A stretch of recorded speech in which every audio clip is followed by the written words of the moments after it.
ओम नमो नारायण. कृष्णम वंदे जगद्गुरु. भगवान श्रीकृष्णाने अर्जुनाला जी गीता सांगितली ती इतक्या उत्तम आणि अप्रतिम दर्जाची आहे की साऱ्या जगाचं त्या भगवद्गीतेमुळे कल्याण झालं आहे. माझं भगवद्गीतेवर एवढं प्रेम आहे की मला कधीही भगवद्गीता वाचायला आवडते. सहज मनात विचार आला की आपण एक एक श्लोक एक एक अध्याय हळूहळू रेकॉर्ड करू आणि जे आपल्याला येतं आहे ते इतरांना सांगण्याचा प्रयत्न करू. आणि तो विचार मी डॉक्टर सौ अविता कुलकर्णी यांना सांगितला. त्यांनी लगेच हो म्हटले. माझी अशी इच्छा होती की असं काही करावं की एक अध्याय रेकॉर्ड झाला की त्याचा थोडासा अर्थ लोकांना सांगावा त्यांनी. कारण त्या उत्तम लिहितात, उत्तम बोलतात आणि त्यांनी लगेच होकार दिला आणि आम्ही दोघांनी मिळून आपल्यासमोर आमचा प्रयत्न मांडायचं ठरवलं आहे. जे काही उत्तम असेल ते मला माझ्या गुरूंनी शिकवलेलं असेल. काही चुका असल्या तर त्या माझ्या असतील. श्रीकृष्णार्पणमस्तु. नमस्कार श्रोतेहो. श्रीमद भगवद्गीता म्हणजे ज्ञानाचा अथांग महासागर. पण श्रीकृष्ण भगवंतच म्हणतात, अभ्यासेन तू कौंतेय. आणि समर्थ रामदासही म्हणतात, रिकामा जाऊ नेदी एकक्षम. याच वचनांचा आधार घेऊन श्री अंशुमान गद्रे आणि डॉक्टर अविता कुलकर्णी यांनी आपल्या समोर 1 ते 18 अध्याय श्लोकांमध्ये आणि निरूपणांमध्ये आणण्याचा प्रयत्न केला. एक आचमनच म्हणूया हवे तर. जे न्यून असेल ते आमचे आणि जे उत्तम उदात्त सुंदर असेल ते अर्थातच श्रीकृष्ण परमात्म्याचे. धन्यवाद. अस्तु.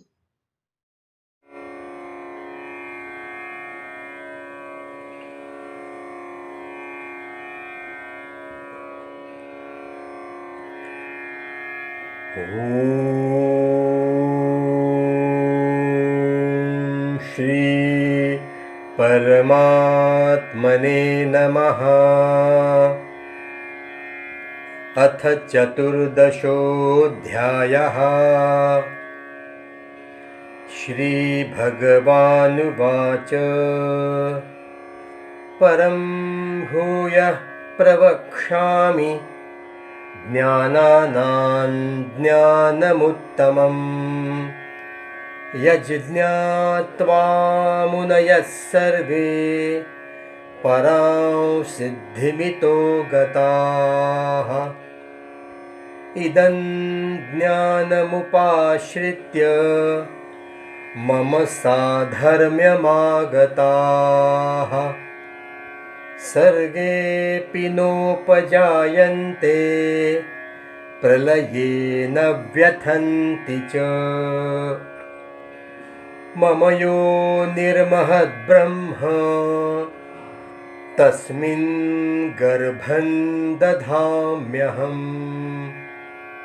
सम्भवः सर्वभूतानां ततो भवति भारत.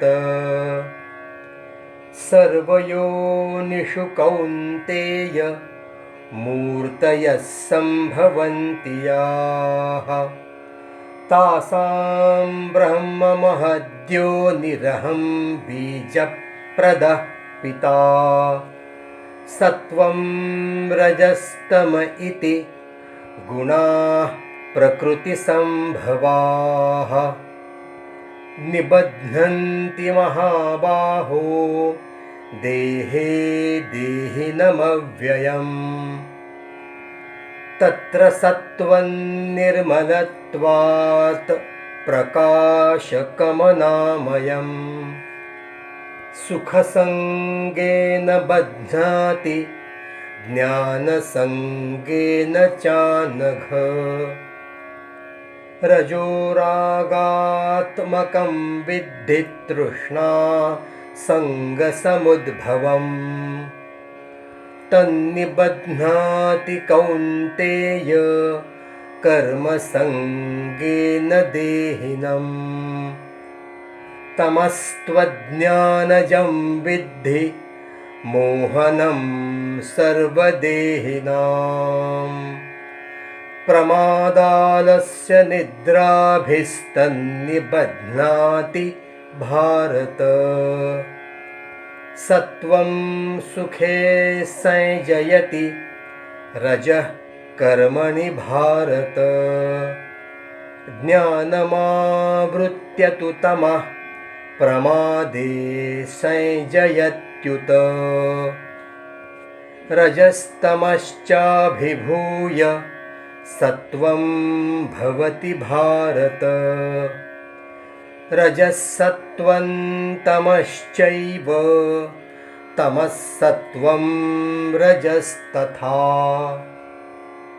सर्वद्वारेषु देहेऽस्मिन् प्रकाश उपजायते ज्ञानं यदा तदा विद्यात् विवृद्धं सत्त्वमित्युत लोभः प्रवृत्तिरारम्भः कर्मणामशमस्पृहा रजस्येतानि जायन्ते विवृद्धे भरतर्षभ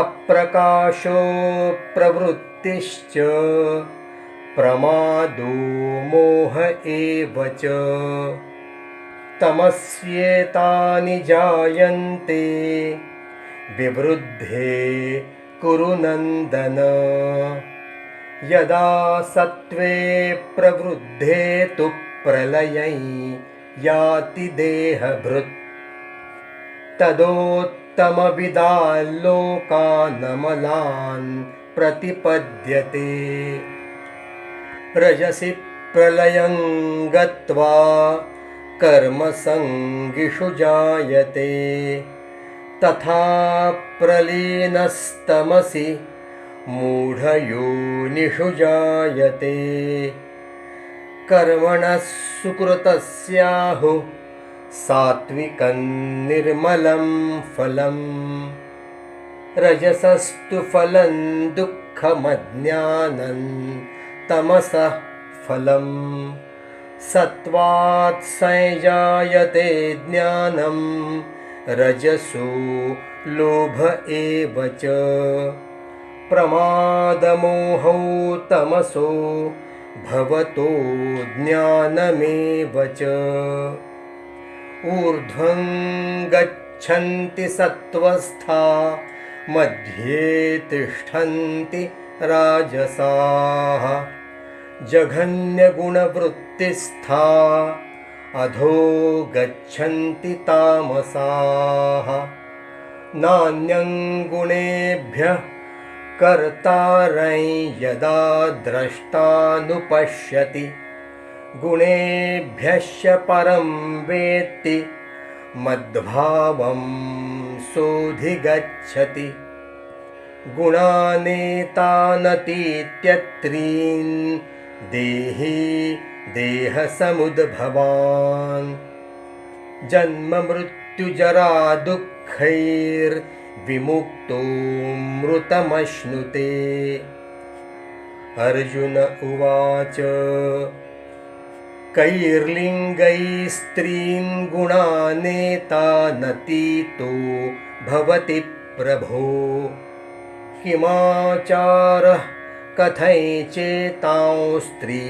गुणानतिवर्तते श्रीभगवानुवाच प्रकाशं च प्रवृत्त्यै च मोहमेव च पाण्डव न द्वेष्टि सम्प्रवृत्तानि न निवृत्तानि काङ्क्षति उदासीनवदासीनो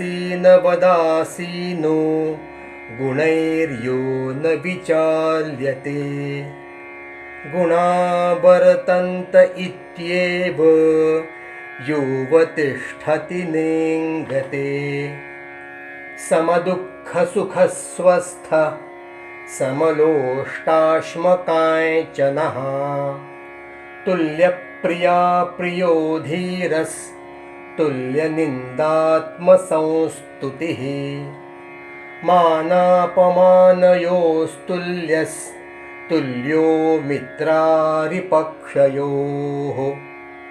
सर्वारम्भपरित्यागी गुणातीतः स उच्यते माञ्चयो व्यभिचारेण भक्तियोगेन सेवते सगुणान् समतीत्यैतान् ब्रह्मभूयाय कल्पते ब्रह्मणो हि प्रतिष्ठाहममृतस्याव्ययस्य च शाश्वतस्य च धर्मस्य सुखस्यैकान्तिकस्य च। ॐ तत्सदिति श्रीमद्भगवद्गीतासु उपनिषत्सु ब्रह्मविद्यायां योगशास्त्रे श्रीकृष्णार्जुनसंवादे गुणत्रयविभागयोगो नाम चतुर्दशोऽध्यायः।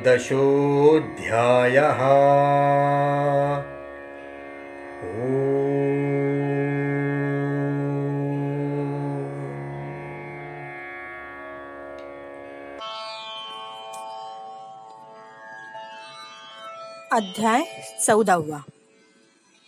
भगवंत या अध्यायात अर्जुनाला मुक्त होऊन परमसिद्धीला प्राप्त होण्याचे ज्ञान पुन्हा पुढे सांगत आहेत. 13व्या अध्यायात त्यांनी ज्ञान आणि ज्ञानाच्या प्राप्तीचे उपाय सांगितले होते. ज्या ज्ञानाला जाणून मोठमोठे मुनी लोक या संसारातून मुक्त होऊन परमात्म्याला प्राप्त झाले आहेत, ते ज्ञानच आता भगवंत पुढे सांगत आहेत. ज्याची आपल्या शरीराशी आत्मीयता राहत नाही, हे शरीर म्हणजे मी नाही, हे ज्याचे मनन असते तो मुनी म्हणवला जातो. महत ब्रह्म असलेली मूळ प्रकृती व्यापक आहे. तिच्यापासून जीवांची उत्पत्ती होते. बीज प्रदान करणारा भगवंतच सर्वांचा पिता आहे. 4 खाणींचे उत्पत्ती स्थान म्हणजे महत ब्रह्म असलेली ही मूळ प्रकृती. मग या 4 खाणी कोणत्या? तर जारज, अंडज, स्वेदज आणि उद्भिज या त्या 4 खाणी. जारज म्हणजे मनुष्य, पशु इत्यादी. अंडज म्हणजे अंड्यापासून उत्पन्न होणारे पक्षी, साप इत्यादी. स्वेदज म्हणजे घामापासून उत्पन्न होणारे. तर उद्भिज म्हणजे जमिनीतून उगवणारे, अर्थात वृक्ष, लता, वनस्पती इत्यादी. या 4 योनींमधून एकेका स्थानातून लाखो योनी उत्पन्न होत असतात. या सर्वच ठिकाणचे जीवरूपी बीज स्थापन करणारा पिता भगवंतच आहे. जीव किंवा देही खर तर अविनाशी आहे, पण तो विनाशी देहाला सत्व रज तमाच्या आधारे स्वतःचे मानू लागतो. हे शरीर मी आहे, हा माझा देह असे वाटून तो गुणांनी देहात बांधला जातो. सत्वगुण हा निर्मळ आहे, त्यामुळे परमात्म तत्वाचे ज्ञान घेण्यासाठी तो सहाय्यक आहे. रजोगुण हा आसक्तीपूर्ण आहे, अनेक इच्छांची पूर्तता करण्यात तो सतत कार्यरत असतो. आणि तमोगुण अज्ञानाने उत्पन्न होतो, तो प्रमाद, आळस, निद्रा या स्वरूपाने देहाला बांधून टाकतो. तामसी माणूस राजस सुखाचा लाभ घेत नाही आणि सात्विकतेची झलकही त्याच्या ठिकाणी नसते.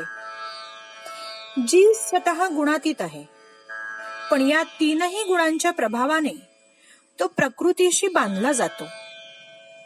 एक गुण बाकीच्या दोन गुणांना दाबून स्वतः वाढतो. जसे की रजोगुण आणि तमोगुणाला दाबून सत्वगुण वाढतो. तो वाढला हे कसे कळते? तर जेव्हा विवेक बुद्धी जागृत असते, आपले हित कशात अहित कशात याचे ज्ञान होते, संसाराची आसक्ती संपते, निष्काम भाव उत्पन्न होतो, भोग तर सोडाच, फक्त निर्वाहापुरती वस्तूंची आवश्यकता उरते, किंवा अंतःकरणातील राग द्वेष जळून जातात. जेव्हा वृत्ती निर्मळ होते तेव्हा सत्वगुण वाढला हे नक्की समजावे. रजोगुण वाढला हे कसं समजावं? जेव्हा सत्वाला तमाला तो दाबतो तेव्हा तो वाढतो. ते वाढल्याचं लक्षण काय बरं? तर जेव्हा आवश्यक वस्तू आहेत तरी जास्त मिळवण्याच्या वृत्तीने खटाटोप सुरू होतो किंवा लोभ वाढतो, सतत नवनवीन व्यापार उद्योग सुरू करणे किंवा मनाने चलबिचल असणे, ज्याची कर्माची आवड संपतच नाही, तो रजोगुणी समजावा. सत्वगुण आणि रजोगुण दोन्हींना दाबून तमोगुण उसळतो. अज्ञान हे तमोगुणाचे प्रधान लक्षण. अत्यंत हिंस, न करण्यालायक कर्म करणे, व्यसनात राहणे, जीवनाचा काळ व्यर्थ घालविणे, अत्यंत झोपणे, धनसंपत्ती उधळणे, केवळ बसून राहणे, काहीही कमाई न करणे, अविवेकी असणे, ही सर्व तमोगुणाची लक्षणं आहेत.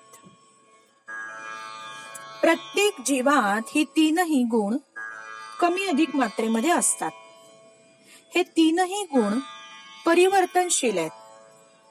जीव किंवा द्रष्टा या गुणांच्या आधाराने मी असा आहे, तसा आहे, किंवा मी मोठा आहे, बलवान आहे, क्रोधी आहे, वगैरे वगैरे समजतो. तो स्वतः गुणातीत आहे हे तो समजत नाही, म्हणून तो कर्मबंधनात अडकतो. ज्यावेळी सत्वगुण वाढला असेल आणि जर तेव्हाच मृत्यू आला तर तो शुभ कर्मे करणाऱ्या लोकांमध्ये जातो. त्याला निर्मळ लोकाचीच प्राप्ती होते. अंतसमयी जो रजोगुणाच्या प्रभावात असेल तर अंत्यसमयीच्या वृत्तीप्रमाणे मनुष्य जन्मात येईल. मागील वृत्तींच्या प्रभावानुसार आसक्ती ठेवणारा असेल. अंतकाळी जर एखाद्या मनुष्यामध्ये तात्पुरता तमोगुण वाढला तर तो मनुष्य पशु, पक्षी, कीटक, पतंग, वृक्ष, लता इत्यादी मूढ योनीत जन्माला येतो.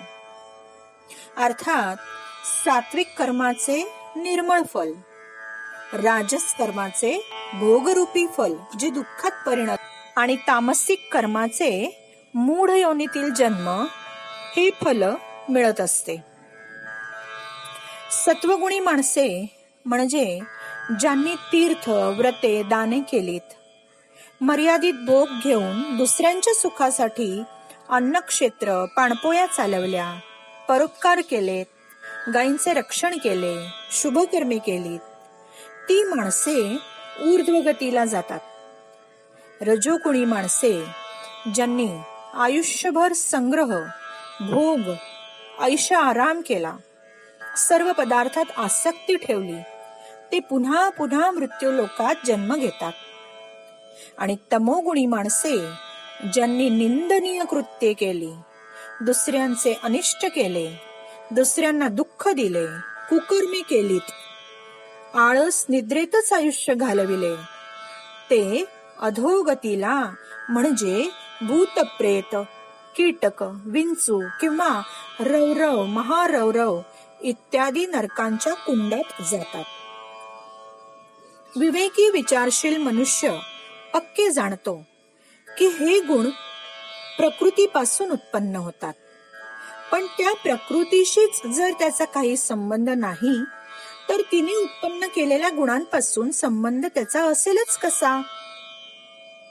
असाच विवेकी मनुष्य भगवत स्वरूपाला प्राप्त करून घेतो. असा मनुष्य देह संबंधाने आलेल्या जन्म, मृत्यू किंवा वृद्धावस्थेच्या दुःखापासून मुक्ती करून घेऊ शकतो. शरीर असल्या कारणे त्याला जर वृद्धावस्था किंवा मृत्यू जरी येईल तरी त्याला त्याचे दुःख वाटणार नाही. हेच त्याचे गुणांवरचे अतिक्रमण आहे असे भगवंत सांगतात. पण मग हे अतिक्रमण कसे केले जाऊ शकते असा प्रश्नही अर्जुनाने भगवंताला विचारला. भगवंत उत्तर देतात, गुणातीत मनुष्य द्वेष, राग, लोभ करत नाही. येणाऱ्या कोणत्याही वृत्तीशी तो अलिप्तपणे राहतो. त्याच्या अंतःकरणात संसाराचा अभाव असतो. सुख किंवा दुःखात तो सम असतो. नित्य निरंतर स्वरूपात तो स्थिर असतो. प्रिय, अप्रिय, निंदा, स्तुती याचा काहीही परिणाम त्याच्यावर होत नाही. मानापमान, शत्रू, मित्र असा भेदाभेद त्यात मुळी नसतोच. गुणातीत होण्यासाठी भक्तियोगाचा आश्रय करून माझी सेवा कर असेही भगवंत अर्जुनाला सांगतायत. अव्यभिचारी भक्तियोग म्हणजे फक्त भगवंताचीच उपासना करून त्यांना शरण जाणे. दुसरे तिसरे कोणतेही साधन करण्याचा प्रयत्न न करता याद्वारे गुणांचे अतिक्रमण करता येणे शक्य होते. भगवत प्राप्तीचा लाभ करून घेता येतो. भगवान साकार रूपाने हे जे सांगत आहेत तेच निराकार रूपाने ब्रह्म आहेत. तेच सनातन धर्म आणि अक्षय सुख आहेत. म्हणून भगवंताची प्राप्ती म्हणजे ब्रह्माची प्राप्ती हे सांगणारा गुणत्रय विभाग योग नावाचा 14वा अध्याय समाप्त झाला.